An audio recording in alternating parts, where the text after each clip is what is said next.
قال الله تبارك وتعالى في كتابه المبين اليوم أكملت لكم دينكم وأتممت عليكم نعمتي ورضيت لكم الإسلام دينا. أخرج الإمام البخاري في صحيحه عن أبي هريرة رضي الله تعالى عنه أنه قال النبي صلى الله عليه وسلم إنما مثلي ومثل الأنبياء كمثل رجل بنى بيتا فأحسنه وأجمله فيطوف الناس حوله فيتعجبون فيقولون هلا وزعت لبنة أنا تلك اللبنة أنا خاتم النبيين لا نبي بعدي أو كما قال عليه الصلاة والسلام। ভূমিকাকে খুব লম্বা করতে চাচ্ছি না। অধ্যকার এই মহতি সেমিনারে উপস্থিত মান্যবর ওলামা ইকরাম এবং দেশের প্রথিতযশা গবেষক ওলামা ইকরামের এক ঝাঁককে দেখতে পাচ্ছি। আল্লাহ তাআলা এই উম্মতের দ্বীন, ঈমান ও আখিরাতের চেতনাকে হেফাজত করার জন্য তাদের প্রত্যেকের শ্রমকে কবুল করেন। আজকে আমাদের আলোচ্য বিষয়ের মধ্যে দুটো কথা বলা হয়েছে। একটা হচ্ছে আকীদায়ে খতমে নবুয়তের গুরুত্ব,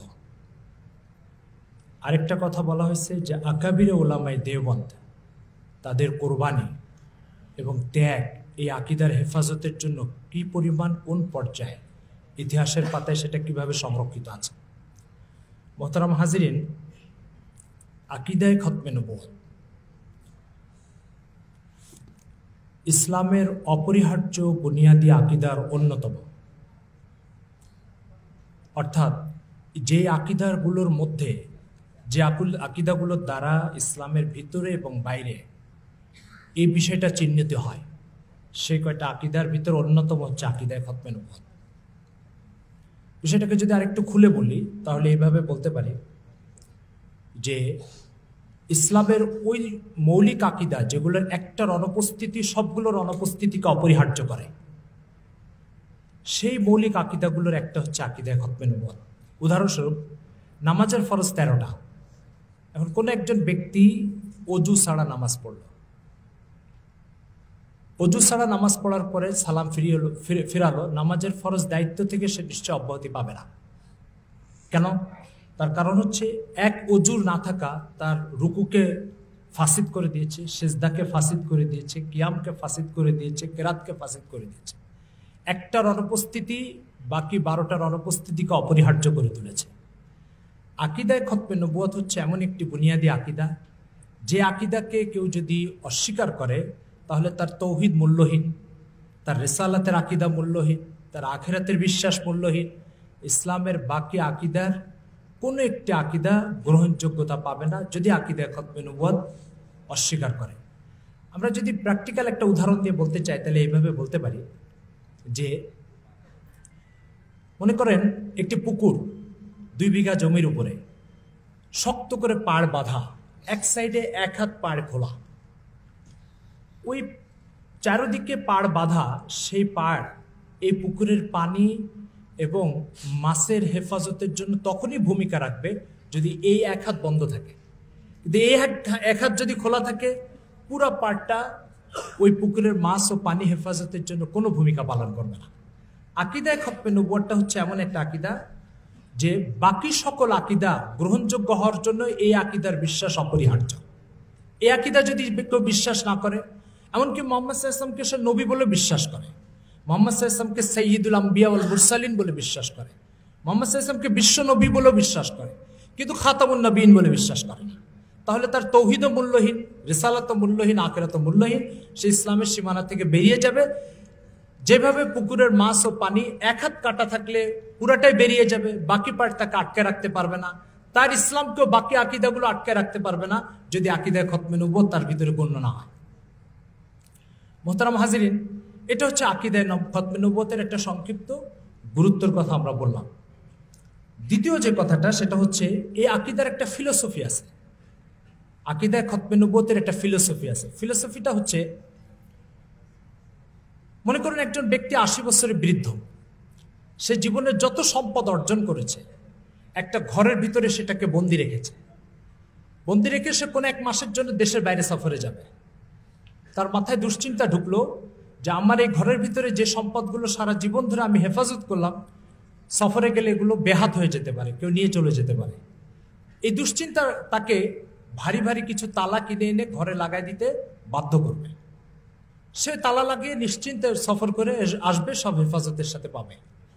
তো ঠিক যেই চিন্তা তাকে তালা লাগাতে বাধ্য করেছে, ওই চিন্তাই মোহাম্মদ সাল্লাল্লাহু খাতামুন নবীন বলে ঘোষণা দিতে উৎসাহিত করেছে, বা আল্লাহ পাক এই ঘোষণা দিতে বলেছেন তাকে।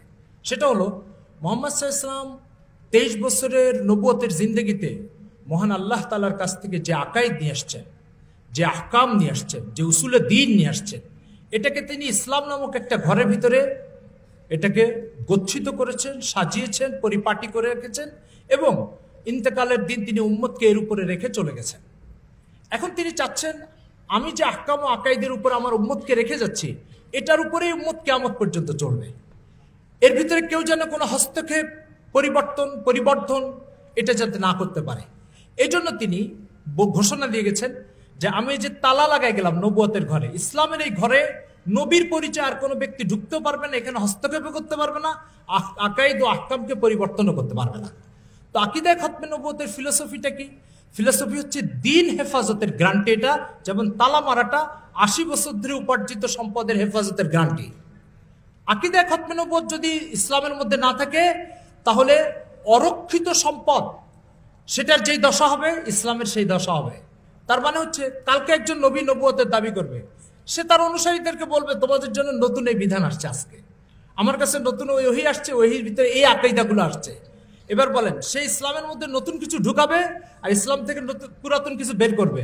বের করার পরে সেই দিনটা কি আসমানি দিন থাকবে, না এই মিথ্যা প্রতারকের সাজানো দিন হয়ে যাবে? মুহতারাম হাজিরিন,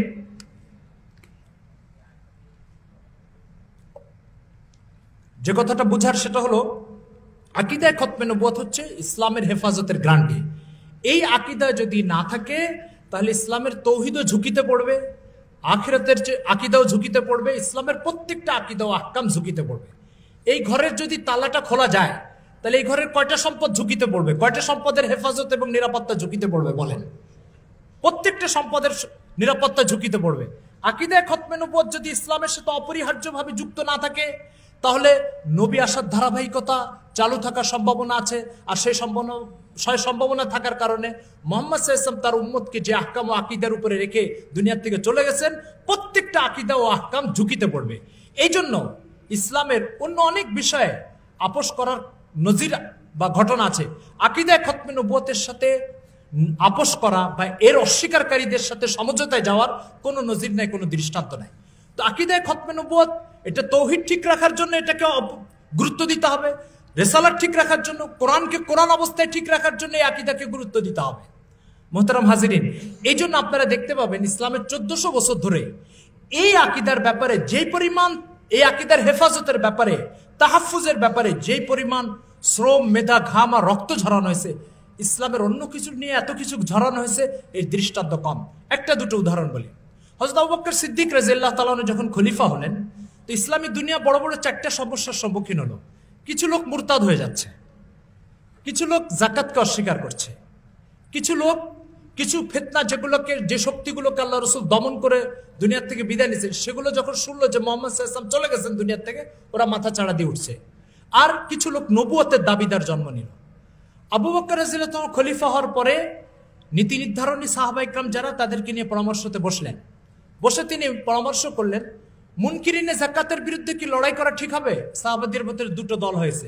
এক দল বলছে লড়াই করো এখনই, আরেক দল বলছে না, একটু বিলম্ব হওয়া উচিত। মুরতাদদের বিরুদ্ধে লড়াই হবে, সাহাবা ইকরামের মধ্যে ইখতিলাফ দেখা দিয়েছে। কেউ বলছে এখনই লড়াই হওয়া উচিত, এটাতে মতভেদ হয়নি, এটা এখন হবে না পরে হবে, এটা নিয়ে মতভেদ দেখা দিচ্ছে। তারপরে যে সমস্ত শক্তি মাথা চাড়া দিয়ে উঠতেছে তাদের বিরুদ্ধে লড়াই হবে কিনা, এটা নিয়েও মতভেদ দেখা দিছে। কিন্তু যখনই সাহাবা ইকরামের মজলিসে এই বিষয়টা নিয়ে আলোচনা আসছে, মুসাইলামাতুল কাজ্জাবের ব্যাপারে কি সিদ্ধান্ত, টোটাল কোনো ধরনের কোনো ইখতিলাফ ছাড়া সমস্ত সাহাবে একমত হয়েছেন এই কথার উপরে, মুসাইলামাকে এখনই দমন করা হবে, 1 মিনিটও তাকে কোনো সুযোগ দেওয়া হবে না। মুহতারাম হাজিরিন, এই ঘটনা, এই পরামর্শের ঘটনাটা তারিখে তাবারির ভিতরে মুহাম্মদ ইবনে জারির তাবারি উল্লেখ করেছেন। সেখানে তিনি এই কথা উল্লেখ করেছেন, আবু বকর রাদিয়াল্লাহু তাআলা আনহু, আবু বকর রাদিয়াল্লাহু তাআলা আনহুর কাছে এই সংবাদ পৌঁছে যে মুসাইলামা তার মুয়াজ্জিনকে আদেশ করেছে যে আজানের ভিতরে এই শব্দ বলতে, আশহাদু আন্না মুহাম্মাদুর রাসূলুল্লাহ। আবু বকর রাদিয়াল্লাহু তাআলার কানে এই কথা আসার পরেও তিনি থামেন নাই, তিনি মুসাইলামাকে দমন করার জন্য সৈন্য প্রেরণ করেছেন। প্রশ্ন হচ্ছে কেন? সে তো মুহাম্মদ সাল্লাল্লাহু আলাইহি ওয়াসাল্লামের রিসালাতকে ইকরার করত এবং সে সেই ইকরারের একটা চিঠিও মুহাম্মদ সাল্লাল্লাহু আলাইহি ওয়াসাল্লামের কাছে জীবদ্দশায় পাঠিয়েছে মুসাইলামা। তারপরেও কেন আবু বকর রাদিয়াল্লাহু তাআলা সৈন্য প্রেরণ থেকে পিছু হটলেন না? এর কারণ হচ্ছে আবু বকর রাদিয়াল্লাহু তাআলা জানতেন শুধু মুহাম্মদ সাল্লাল্লাহু আলাইহি ওয়াসাল্লামকে নবী হিসাবে স্বীকার করা এটা ইসলাম গ্রহণ বা ইসলামের অনুসারী হওয়ার জন্য যথেষ্ট নয়, মুহাম্মদ সাল্লাল্লাহু আলাইহি ওয়াসাল্লামকে খাতামুন নবিয়্যিন বলে বিশ্বাস করতে হবে। এই জন্য সৈন্য প্রেরণ করে তাকে দমন করেছে। আজকে কাদিয়ানী সম্প্রদায় তারা একটা কথা ইদানিং বলা শুরু করেছে যে মির্জা গোলাম মোহাম্মদ কাদিয়ানী শরিয়ত ছাড়া নবী ছিল। যদি শরিয়ত ছাড়া নবী আসার কোনো অবকাশ ইসলামে থাকতো তাহলে আবু বকর রাদিয়াল্লাহু তাআলা তার প্রেরিত সৈন্যদের আমিরকে বলে দিতেন, যায় মুসাইলামাকে জিজ্ঞাসা করবা যে মুসাইলামা কি শরিয়তওয়ালা নবী না শরিয়ত ছাড়া নবী। যদি শরিয়ত ছাড়া নবী হয় তাহলে তার বিরুদ্ধে অ্যাকশনে যা, যদি শরিয়তওয়ালা নবী দাবি করে অ্যাকশনে যাবা, আর যদি শরিয়ত ছাড়া নবী হয় তাহলে সমঝোতায় যাবা বা আপোষে যাবা। এই কথা বলেননি।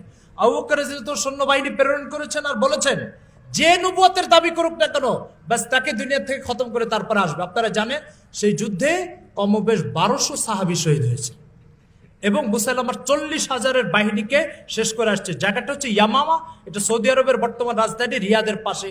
সৌদি আরবে মক্কা মদিনার অনেক আসারে কাদিমা এবং ইসলামিয়া তো ধ্বংস করেছে, কিন্তু মুসাইলামাতুল কাজ্জাবের ধ্বংসের তার যে বাড়িঘর সেগুলোর চিহ্ন এখনো আছে ইতিহাসে, তারা এই জায়গাটা এখনো ধ্বংস করেনি। এরপরে যে কথাটা সেটা হচ্ছে যে আকীদায়ে খতমে নবুয়ত। আপনারা জানেন ইসলামের পৃথিবীর অন্য সকল আদিয়ানে সামাবিয়া আসমান থেকে যে দিনগুলো আসছে সেই দিনের মধ্যে ইসলামের একটা বিরল বৈশিষ্ট্য হচ্ছে যে একমাত্র মুনাজ্জাল মিনাস সামা এখন এই দাবি যদি করে তাহলে ইসলামের অনুসারীরা দাবি করতে পারবে যে আমাদের দিনটা মুনাজ্জাল মিনাস সামা, আসমান থেকে বেরোতো। মানব মেধার কোনো দখল এই দিনের ভিতরে নাই, এর আকাইদের ভিতরে, এর ইবাদতের ভিতরে, এর উসুলের জাওয়াবেতের ভিতরে মানব মেধার কোনো দখল নাই। পুরাটাই মুনাজ্জাল মিনাস সামা। কিতাবুন আনজালনাহু ইলাইকা লিতুখরিজান নাসা মিনাজ যুলুমাতি ইলান নূর। এই কোরআন আমি আপনার কাছে নাজিল করেছি, এটা আসমানের মালিকের পক্ষ থেকে আসছে। সুতরাং মুনাজ্জাল মিনাস সামা এই চিত্রটা পৃথিবীতে আর কোনো দিনের ভিতরে নাই। হিন্দু ধর্ম মানব মেধা প্রসূত, খ্রিস্ট ধর্ম তাসলিস তার মূল আকীদা, তাসলিস কখনো আসমান থেকে নাজিল হতে পারে না। আসমান থেকে আকীদা নাজিল হলে তৌহিদ নাজিল হবে। সুতরাং আসমান থেকে নাজিল এই একমাত্র বৈশিষ্ট্য এখন শুধুমাত্র কোন দিনের? ইসলামের। আকীদায়ে খতমে নবুয়ত, এই আকীদা যদি ইসলামের সাথে যুক্ত না থাকে তাহলে ইসলামের এই বৈশিষ্ট্যটা ধ্বংস হয়ে যাবে। কেন? যখন একজন ব্যক্তি নবুয়তের দাবি করবে তখন সে তার মস্তিষ্ক প্রসূত কথা ইসলামের মধ্যে ঢুকাবে। যখন মস্তিষ্ক প্রসূত কথা ইসলামের মধ্যে ঢুকাবে ওহির রাস্তা তো টোটাল বন্ধ। সুতরাং যখন ঢুকাবে তো ঢুকাতে তখন এটা আসমান থেকে নাজিল হওয়ার যে চিত্র বৈশিষ্ট্যটা সেটা ধ্বংস হয়ে যাবে। তখন এটা অন্য 10টা হিন্দু ধর্ম, খ্রিস্ট ধর্ম, ইহুদি ধর্ম এদের মতো মানব মেধা প্রসূত দিন বা আকীদার সমষ্টি হিসাবে চিহ্নিত হবে। ফলে ইসলাম, আমি স্রষ্টা হচ্ছি, আমি আল্লাহ তাআলার সৃষ্টি, আল্লাহ আমার স্রষ্টা, সৃষ্টি হিসাবে একমাত্র স্রষ্টার দিন আমি মানতে পারি। আমি মানুষের মেধা থেকে আবিষ্কৃত দিন মানতে পারি না। ইনিল হুকমু ইল্লা লিল্লাহ, আল্লাহুল খালকু ওয়াল আমর, সৃষ্টি যার হবে বিধান তারই হবে।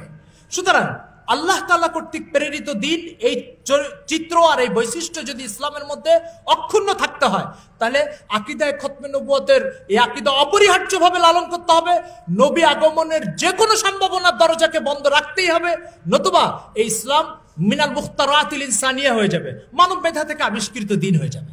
মোহতারাম হাজিরিন, পৃথিবীতে আসমানি দিন তাহরিফ ও বিকৃত হয়েছে এর অসংখ্য দৃষ্টান্ত আছে। খ্রিস্ট ধর্ম তাদের মৌলিক বিশ্বাস আজকে তৃতীয়বাদ। আপনার কি মনে হয় তৃতীয়বাদ আসমান থেকে নাজিল হওয়ার মতো কোনো আকীদা হতে পারে? আল্লাহ নিজে ওয়াহদাহু লা শারীকা লাহু, তিনি তৃতীয়বাদের দিন কিভাবে নাজিল করবেন? এই খ্রিস্ট ধর্ম কি আসমান থেকে তৃতীয়বাদের সাথে নাজিল হয়েছে না একত্ববাদের সাথে নাজিল হয়েছে? বহু ঈশ্বরের বিশ্বাস এই দিনের ভিতরে ঢুকলো কি করে? বহু ঈশ্বরের বিশ্বাস এই দিনের ভিতরে ঢুকলো একমাত্র এই দিন বিকৃত হওয়ার কারণে। সেন্ট পল এটার ভিতরে, এই খ্রিস্টবাদের ভিতরে তৃতীয়বাদের বিশ্বাস ঢুকেছে। এই যে বহু ঈশ্বরের বিশ্বাস, তৃতীয়বাদের বিশ্বাস, এটা একটা দৃষ্টান্ত আসমানি দিন বিকৃত হয়। এই দৃষ্টান্ত আছে কিনা? ইংরেজ এই কাজ চেয়েছিল। ইংরেজ চেয়েছিল সেন্ট পলকে দিয়ে যেমন ইহুদিরা খ্রিস্ট ধর্মকে শেষ করেছে, ইংরেজ চেয়েছিল মির্জা কাদিয়ানীকে দিয়ে ইসলামকে শেষ করবে। মির্জা কাদিয়ানীকে দিয়ে ইসলামের মৌলিক বিশ্বাসকে যখন শেষ করে ফেলবে, তখন এই দিনের মূল স্পিরিট ও পাওয়ার যেটা, সেটা শেষ হয়ে যাবে। আর মনে রাখবেন, আপনার যদি জ্বর হয়, ভেজাল ওষুধ ওই জ্বরের জন্য হুমকি না, কিন্তু নির্ভেজাল ওষুধ অবশ্যই জ্বরের জন্য হুমকি। নির্ভেজাল দিন যেটা আসমান থেকে নাজিল হয়েছে, সেটা পৃথিবীর প্রত্যেক তাগুতের জন্য হুমকি। যদি সেই দিন ভেজাল হয়ে যায়, তাহলে এই দিন কখনোই কোনো তাগুতের জন্য হুমকি নয়। মোহতারাম হাজিরিন, ইংরেজ ইসলামের খাঁটি রূপতার কারণে এই দিনকে মোকাবেলা করতে পারছিল না, ব্যর্থ হচ্ছিল। সে চাচ্ছিল এটাকে একটু ভেজাল বানাইতে। ভেজাল বানাই যখন দিব, এর মূল স্পিডটা শেষ হয়ে যাবে, তখন এই দিনের মোকাবেলা করার আমাদের জন্য সহজ হবে এবং অসম্ভব হবে না।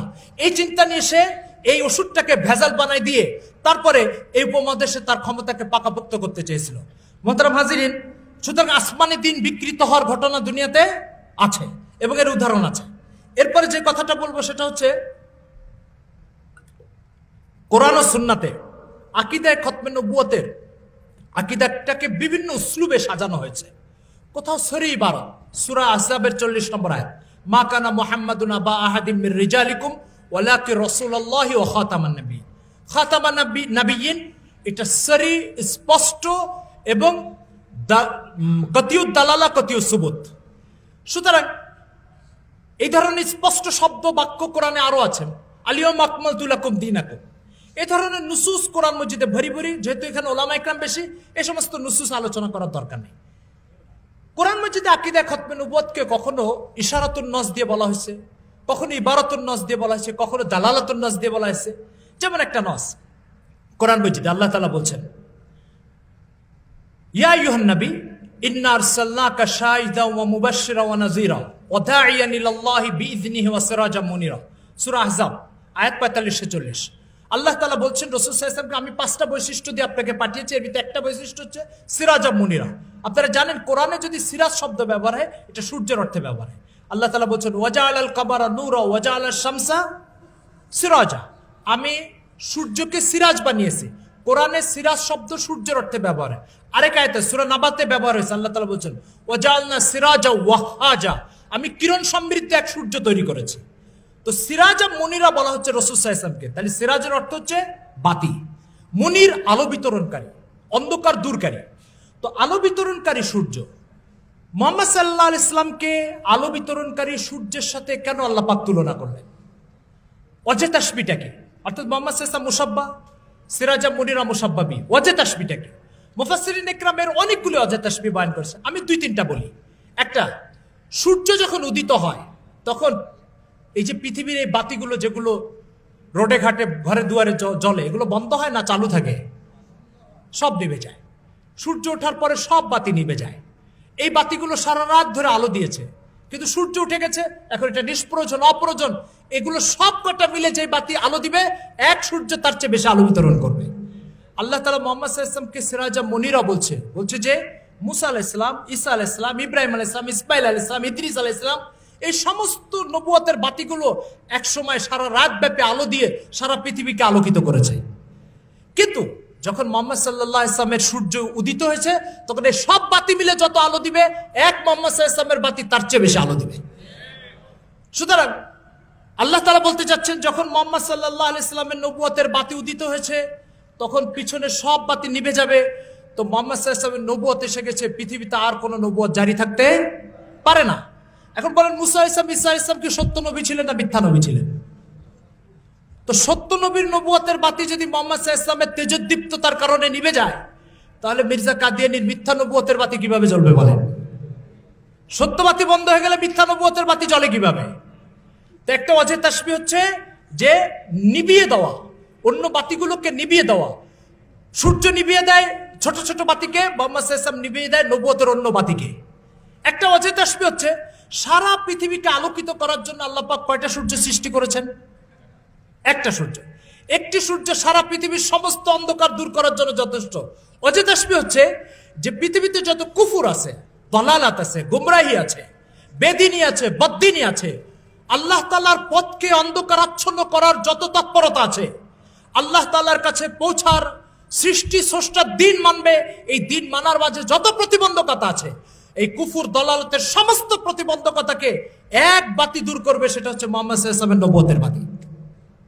সুতরাং সারা পৃথিবীর সব অন্ধকার যেমন এক সূর্য দূর করে, মুহাম্মদ সাল্লাল্লাহু আলাইহি ওয়াসাল্লামের নবুয়তের বাতি কুফর ও দালালতের সমস্ত গোমরাহিকে এক বাতি দূর করবে। এটা একটা ওয়াজে তাসবিহ।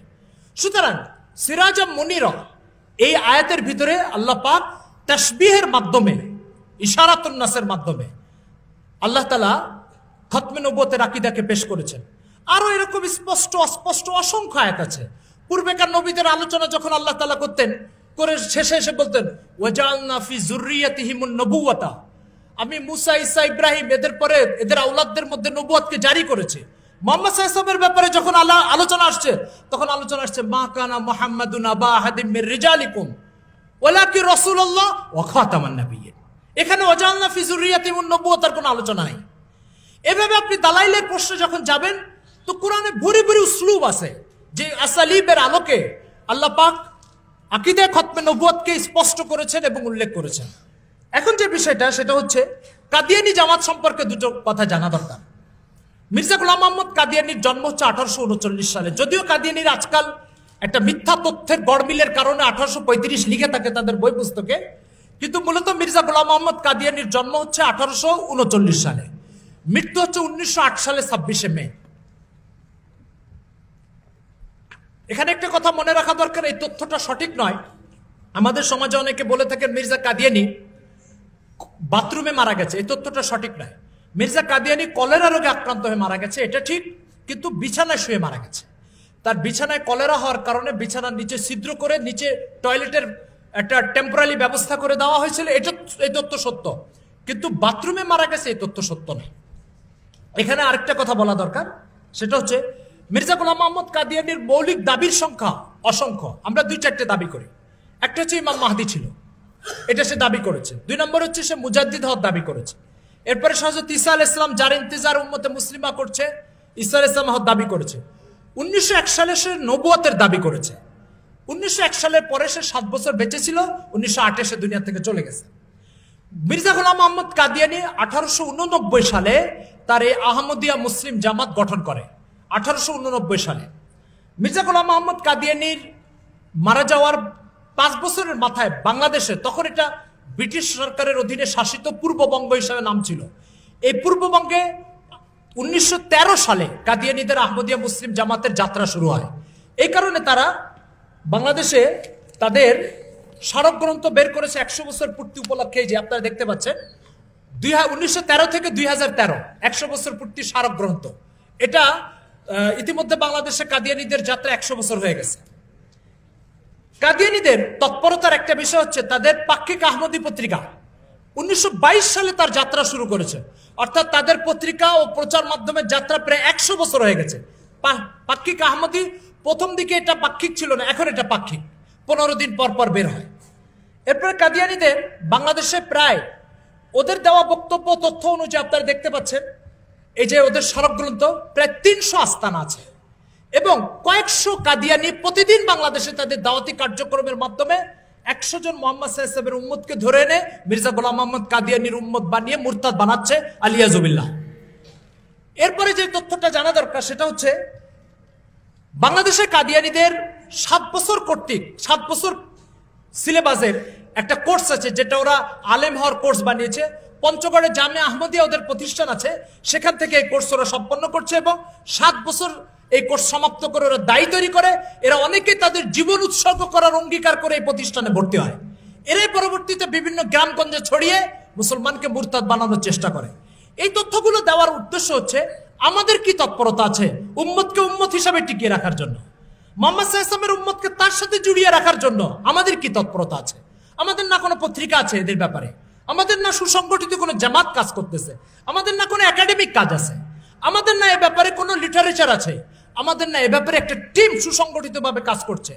আল্লামা আনোয়ার শাহ কাশ্মীর রহমতুল্লাহ আলাইহ, আল্লামা আনোয়ার শাহ কাশ্মীর রহমতুল্লাহ 1936 ইন্তেকাল করেছেন। তার বক্তব্য আসছে এই বইতে তাহফুজে খতমে নবুয়ত আহমিয়ত আর ফজিলত। এই বইয়ের ভিতরে কাশ্মীর রহমতুল্লাহ বক্তব্য আসছে, উনি ইন্তেকালের আগে ওনার শাগরিদদেরকে বলে গেছেন কাদিয়ানীদের ব্যাপারে তোমরা 3টা কাজ অবশ্যই করবা। একটা শব্দ হচ্ছে বাতৌফিক জামাত ওলামা। বাতৌফিক জামাত ওলামা এই ফিতনার ব্যাপারে উম্মতকে এত বেশি সতর্ক করবে যে যাদের হায়াত মৌত এই কাজের জন্য উৎসর্গিত হবে। কাশ্মীর রহমতুল্লাহ বক্তব্য, সময় সীমাবদ্ধতার জন্য আমি আর উর্দু ইবারতটা পড়ে শোনাচ্ছি না। দ্বিতীয় একটা বক্তব্য উনি দিয়েছেন, কাদিয়ানি ফিতনার ব্যাপারে এত বেশি দাওয়াতি কাজ করবে যে কাদিয়ানি আর মির্জাইয়াত এই দুটো শব্দ যেন উম্মতের কাছে গালি হিসাবে চিহ্নিত হয়, কাদিয়ানিরাও যেন এই শব্দটা নিজেদেরকে বলতে লজ্জাবোধ করে। তৃতীয় একটা প্রস্তাব উনি দিয়েছেন উম্মতের সামনে, একাডেমিক্যাল কাজ। একাডেমিক্যাল কাজের অর্থ হচ্ছে দায়ী তৈরি করা, লিটারেচার ছাপানো এবং উম্মতের শিক্ষিত শ্রেণীর যাদের কাছে দিনের আলো পৌঁছে না তাদের কাছে এই কুফরি ফিতনা সম্পর্কে সচেতন করার জন্য একটা শক্তিশালী একাডেমি গঠন করা। এটা হযরত বলে গেছেন 1936 সালে উনি ইন্তেকাল করেছেন, তার আগে বলে গেছেন। কিন্তু দুঃখ পরিতাপের বিষয়, কাদিয়ানিরা তাদের জামাতের এই সব কর্মসূচি তো অব্যাহত রেখেছে। আমাদের দুঃখ পরিতাপের বিষয় আমরা এই কাজগুলোকে আজও করতে পারিনি। আল্লাহ আমাদেরকে বুঝার তৌফিক দান করেন। এবার আমার আলোচ্য বিষয়ের একটা অংশ ছিল আকাবির ওলামায়ে দেওবন্দের কুরবানি কি এই আকীদার হেফাজতের জন্য, এই আকীদার বিরুদ্ধে, এই আকীদার হেফাজতের জন্য এবং কাদিয়ানি ফিতনার বিরুদ্ধে আমাদের আকাবিররা যে পরিমাণ কোরবানি করেছেন তার জন্য এই 5-10 মিনিট সময় আসলে যথেষ্ট না। কারণ ফিতনা তার 150 বছরের মোকাবেলা, 150 বছর ধরে হচ্ছে। 5 মিনিটে আমি কিভাবে 150 বছরের কারগুজারি শোনাবো? একটা দুটো শুনে আপনাদেরকে এটার দ্বারা একটা অনুমান হতে পারে আমাদের আকাবিররা কি পরিমাণ শ্রম মেধার ঘাম ব্যয় করেছেন এই ফিতনার মোকাবেলায়। প্রথম যে কথাটা বলবো সেটা হচ্ছে মোকদ্দমায় ভাওয়ালপুর। মোকদ্দমায় ভাওয়ালপুর একটা মোকদ্দমা অতিবাহিত হয়েছে, আপনারা জানেন। 5 খণ্ডে এটার বিবরণ ছেপে আসছে। এই মোকদ্দমায় ভাওয়ালপুর হচ্ছে পাকিস্তানের একটা জেলার নাম হচ্ছে ভাওয়ালপুর। এই জেলায় একটা মেয়ে বিয়ে হয়েছে, তার স্বামী কাদিয়ানি হয়ে গেছে। মেয়ের বাবা মা আদালতে মামলা করেছে যে যেহেতু স্বামী কাদিয়ানি হয়ে গেছে তো তাদের বিবাহ বিচ্ছেদ হয়ে গেছে, তাফরিক হয়ে গেছে। কেন তাফরিক হবে? কাদিয়ানি কাফের, আমার মেয়ে মুসলমান, মুসলমান কাফেরের সাথে বিবাহ বন্ধন আবদ্ধ হতে পারে না। আদালতে মামলাটা যাওয়ার পরে এখন আদালতে ওলামা ইকরাম এবং কাদিয়ানি দুজনে লড়া শুরু হয়েছে। এখন আর বিষয়টা এই মেয়ের বিবাহ টিকবে কি টিকবে না এটা বিষয় না, বিষয়টা এখন এসে দাঁড়াইছে এখানে কাদিয়ানি মুসলমান না কাফের। যদি কাদিয়ানি কাফের হয় বিবাহ বিচ্ছিন্ন হবে, যদি কাদিয়ানি মুসলমান হয় তাহলে বিবাহ টিকে যাবে। এই আদালতে লড়তে লড়তে অবশেষে 1924-25 মামলাটা শুরু হয়েছে। 1932 সাল আল্লামা আনোয়ার শাহ কাশ্মীর রহমতুল্লাহ মস্ত বড় পাইলস রোগে আক্রান্ত ছিলেন। আপনারা জানেন হযরত যেখানে বসে 10 দিতেন সেখানে পাইলস রোগের কারণে ওনার বিছানা বসার জায়গাটা রক্তে রঞ্জিত হয়ে যেত। এই পাইলস রোগ নিয়ে উনি 1932 সালে ওনার হজের সফরও ছিল। তখন হজে যাবে, সাথীরা রেডি, সব মাল সামানা গোছানো হয়ে গেছে। তখন ভাওয়ালপুর থেকে চিঠি আসছে যে হযরত এখানে কাদিয়ানি সংক্রান্ত আদালতে মুভ করতে হবে, এই জন্য আপনাকে একটু উপস্থিত হতে হবে। কাশ্মীর রহমতুল্লাহ সাথীদেরকে বললেন তোমরা হজে চলে যাও, আমাকে তো ভাওয়ালপুর যেতে হবে। সাথীরা অত্যন্ত মায়ুস। তখন উনি দারুল দেওবন্দের থেকে চলে গেছিলেন। 1927 উনি দারুল দেওবন্দের শাইখুল হাদিস পদ থেকে ইস্তফা দিয়ে ডাবেলে চলে গেছিলেন। তো তখন উনি সব সাথীদেরকে নিরাশ করে হজে পাঠিয়ে দিয়েছেন, ওখানে চলে গেছেন ভাওয়ালপুরে। ভাওয়ালপুরে যে সেই পাইলস রোগে আক্রান্ত হয়ে উনি মসজিদুস সাদিক, ভাওয়ালপুরের জামে মসজিদের নাম, সেখানে উনি শুক্রবারে জুমার আগে বয়ান করেছেন। সে বয়ান, ওনার বক্তব্যটা কি এতটুকু বলে আমার আলোচনাকে সমাপ্ত করছি। উনি ওখানে দাঁড়ায় বললেন, আমাকে অন্তত 4 থেকে 5 জন ডাক্তার বলেছে যে এই পাইলস রোগ নিয়ে আপনার এই সফরটা একেবারেই উপযোগী নয় এবং এর জন্য আপনার শরীর প্রস্তুত নয়। আমার অসংখ্য সাথী আমাকে হজে নিয়ে যাওয়ার জন্য প্রস্তুত, সেখানে আমি মুলতবি করে এখানে চলে আসছি। তোমরা হয়তো জিজ্ঞাসা করবে হুজুর কেন আসলেন? তো আমি আসছি কেন শুনো, আমি যদি হজে যাই আর মদিনা শরীফের রাসূল সাল্লাল্লাহু আলাইহি ওয়াসাল্লামের রওজার পাশে যে দাঁড়াই, আর হুজুর যদি বলে আনোয়ার তুমি এখানে চলে আসছো কেন, তোমার তো প্রয়োজন ছিল ভাওয়ালপুরে, তুমি ভাওয়ালপুর ছেড়ে এখানে চলে আসলে কেন? তো আমার কোনো জবাব থাকবে না। হুজুর আমাকে যদি জিজ্ঞাসা করেন আমার খতমে নবুয়তের ইজ্জত নিয়ে টানাটানি হচ্ছে, তুমি সেই ইজ্জত না রক্ষা না করে তুমি আমার মাকবারের কাছে কেন আসলে? এই প্রশ্নের কোনো জবাব নেই, এই জন্য আমি এখানে এসেছি। ডাক্তার আমাকে নিষেধ করেছে, তো আমি ডাক্তারদেরকে বলেছি দেখো আমি আমার আমল নামাতে একটা নজর বুলালাম, নজর বুলায় দেখছি আসলে জান্নাতে যাওয়ার মতো আর জাহান্নাম থেকে রেহাই পাওয়ার মতো আমার আমল নামায় কোনো আমল দেখছি না। তো আমি চিন্তা করছি রাসূল সাল্লাল্লাহু আলাইহি ওয়াসাল্লামের খতমে নবুয়তের ইজ্জত রক্ষা করার জন্য আমি ভাওয়ালপুরের সফরটা সেরে যাই, এটাকে আমল নামায় পেশ করে আল্লাহর কাছে বলবো আল্লাহ এই একটা কাজের ওসিলা আমাকে মাফ করে দেন। এই জন্য আমি ভাওয়ালপুরে চলে আসছি। এরপর হযরতের বয়ান শুনে উপস্থিত হাজার হাজার ওলামা ইকরাম শুধু কেঁদেছেন আর কেঁদেছেন। এরপর হযরত বলছেন যে তো সারা জীবন হাদিসে নববীর খেদমত করে এসেছেন, তো এটাতেও কি আপনার আমল নামায় কিছু দেখছেন না? তো হযরত বলল, দেখো হাদিসে নববী আকওয়ালুর রাসূল আর আফআলুর রাসূল, আর খতমে নবুয়তের বিষয়টা জাতুর রাসূল। আর আকওয়াল আর আফআলের হেফাজতের চেয়ে যদি জাতুর রাসূল হেফাজত না হয়, তাহলে এই আকওয়াল এই আফআলের কোনো মূল্য থাকবে না। এই জন্য আমি জাতুর রাসূলের হেফাজতের জন্য এখানে আসছি। এরপরে মোকদ্দমা ভাওয়ালপুরে উনি মুভ করলেন। আদালতে কাদিয়ানীদের প্রতিনিধি জালালউদ্দিন শামস, যে মির্জা গোলাম মোহাম্মদ কাদিয়ানীর এই যে রুহানি খাজাইনের সমষ্টি আপনারা দেখতে পাচ্ছেন, মির্জা কাদিয়ানীর 84টা বইয়ের সমষ্টি কাদিয়ানীরা চেপেছে 23 খণ্ডে। তার এই যে 18 নম্বর খণ্ড, এটা রুহানি খাজাইন। আমি দু একটা ইবারত পড়ে শোনাতে চাচ্ছিলাম, কিন্তু আমাকে পিছন থেকে সিগন্যাল দিচ্ছে যে আলোচনা বন্ধ করেন, এই জন্য আর আমি এটা পড়ে শোনাতে পারছি না। এই রুহানি খাজাইন 23 ভলিউমে এই তো কিতাবটা যে তরতিব দিয়েছে সে হচ্ছে জালালউদ্দিন শামস। এই জালালউদ্দিন শামস আল্লামা কাশ্মীর রহমতুল্লাহের বিরুদ্ধে আদালতে মুভ করেছে। কাশ্মীর রহমতুল্লাহ আলোচনা করতে করতে করতে করতে এক পর্যায়ে এরকম একটা ওয়াজদের ভিতরে এসে গেছেন। উনি জালালউদ্দিন শামসকে বলছেন, अगर तू देखना चाहे कि मिर्जा कादियानी को मैं जहन्नम में अभी तुझे देखा सकता हूं, ওখানে দাঁড়িয়ে বলছে। তো জালালউদ্দিন শামস বলছে, হযরত ওনাকে বলছেন যে तू मेरे हाथ पर हाथ रख के मुझसे ये मुतालबा कर ले, मैं अभी तुझे देखा सकता हूं कि मिर्जा कादियानी जहन्नम में जल रहा है। আদালত থেকে মুভ করে বের আসার পরে একজন হযরতের শাগরিদ জিজ্ঞেস করে, হযরত যদিও হাতের উপরে হাত রেখে আপনাকে বলতো যে ঠিক আছে দেখান মির্জা কাদিয়ানী যে জাহান্নামে জ্বলছে এটা দেখান, তাহলে কি আপনি দেখাতে পারতেন? হযরত বলছে, ইয়াকিনান আমি দেখাতে পারতাম। কেন? বলছে, আল্লাহ তাআলা খতমে নবুয়তের কাজ যারা করে তাদেরকে কোথাও রসওয়া করেন না, আগামীতেও করবেন না, কোথাও অপমান করেন নাই। সুতরাং এখানে যদি আমি আল্লাহর কাছে এটা দোয়া করতাম, আল্লাহ তাআলা কোনো না কোনো আলামত এখানে দেখিয়ে দিতেন যে মির্জা গোলাম মোহাম্মদ কাদিয়ানী জাহান্নামে জ্বলছে। চলে গেলেন হযরত, আদালতে মুভ হয়ে গেলেন। হযরত দেওবন্দি সফর শেষ করে দেওবন্দে আসলেন। দেওবন্দে এসে হযরত তার শাগরিদদেরকে বললেন, দেখো ভাই, আমি তোমাদেরকে বলে দিচ্ছি যে এই রায়ে ইসলাম বিজয় হবে, কুফর পরাজিত হবে, কিন্তু রায়টা আমি ইন্তেকালের পরে বের হবে, আমি জীবদ্দশায় বের হবে না। দুইজন শাগরিদকে আদেশ করলেন, এই রায় ইসলামের পক্ষে বের হবে, আমি মারা যাওয়ার পরে এই রায়টাকে আমার কবরের কাছে এসে তেলাওয়াত করে শোনাই দিবা। হযরত ইন্তেকাল করলেন 1936-এ। ইন্তেকাল করার পরে হযরতের এক শাগরিদ আদালতের রায় নিয়ে এসে কবরের পাশে পড়ে শোনাই দিয়েছে। শুনে দেওয়ার পরে তখনকার টাইমে একজন সাহেবে দিল নকশবন্দি এক তরিকার বুজুর্গ, সে রাত্রে স্বপ্নে দেখছে কাশ্মীর রহমতুল্লাহকে জিজ্ঞেস করছে, আল্লাহ তাআলা আপনার সাথে কি মুআমালা করেছেন? বলছে, আল্লাহ তাআলা আমাকে খতমে নবুয়তের হেফাজতের কাজের জন্য মাফ করে দিয়েছেন। এসব বিস্তারিত ঘটনাগুলো এই কিতাবের মধ্যে বর্ণিত আছে। মোহতারাম হাজিরিন, যে কথাটা শেষ মুহূর্তে না বললেই নয়, সেটা হচ্ছে যে এই ঘাম, এই রক্ত আর এই ত্যাগ, একজন আমাদের বড়দের কথা বললাম, এরকম আমাদের আকাবিরদের অবদানের কথা বলে শেষ করা যাবে না।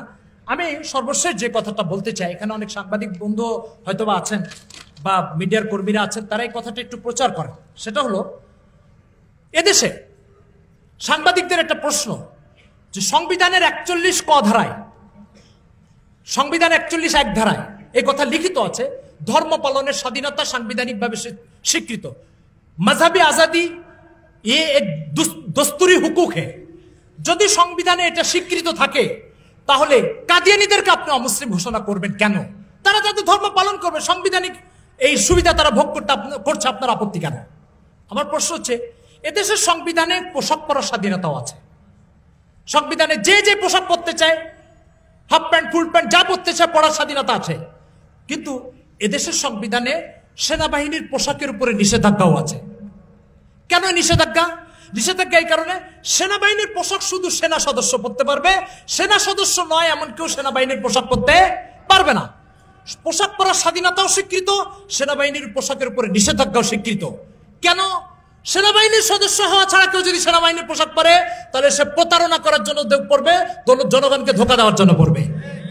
ঠিক যে ব্যক্তি ইসলামের অপরিহার্য আকীদা ও বিশ্বাসের সাথে একমত পোষণ করে তারপরে সে ইসলামের অনুসারী দাবি করবে, সেই কেবল ইসলামের অনুসারী। ইসলামের অপরিহার্য বিশ্বাসের সাথে দ্বিমত পোষণ করে আবার ইসলামের অনুসারী বলে দাবি করবে, সে সেনা সদস্য না হয়ে সেনা পোশাক পরতে চায়। ফলে কোন সমাজ সভ্যতা যেমন ওটাকে স্বীকৃতি দিবে না, কোন সমাজ সভ্যতা কাদিয়ানীদেরকে খতমে নবুয়তের আকীদাকে অস্বীকার করে ইসলামের অনুসারী দাবি করার স্বীকৃতি দিতে পারে না। নৈতিক জায়গায় এটার প্রতিবন্ধকতা এবং বাধা রয়ে গেছে। মোহতারাম হাজিরিন, কোন মতাদর্শের মৌলিক বিশ্বাসকে অস্বীকার করে ওই মতাদর্শের অনুসারী দাবি করা নির্ঘাত প্রতারণা। এই প্রতারণার ব্যাপারে, এই প্রতারণা কাদিয়ানীরা যুগ যুগ ধরে করে যাচ্ছে। এ দেশবাসীকে এই ব্যাপারে সতর্ক করা সাংবাদিক বন্ধুদের দায়িত্ব। মোহতারাম হাজিরিন, দ্বিতীয় একটা কথা বন্ধুগণ, আরেকটা কথা, ব্রিটিশদের কোচিং সেন্টারে কোচিং করে যে নবুয়ত পাওয়া যায়, সেই নবুয়ত দ্বারা কুফর ও এলহাদের সজীবতা ফিরিয়ে আনা সম্ভব, ইসলামের সজীবতা ফিরিয়ে আনা সম্ভব নয়। আসসালামু আলাইকুম ওয়া রাহমাতুল্লাহ।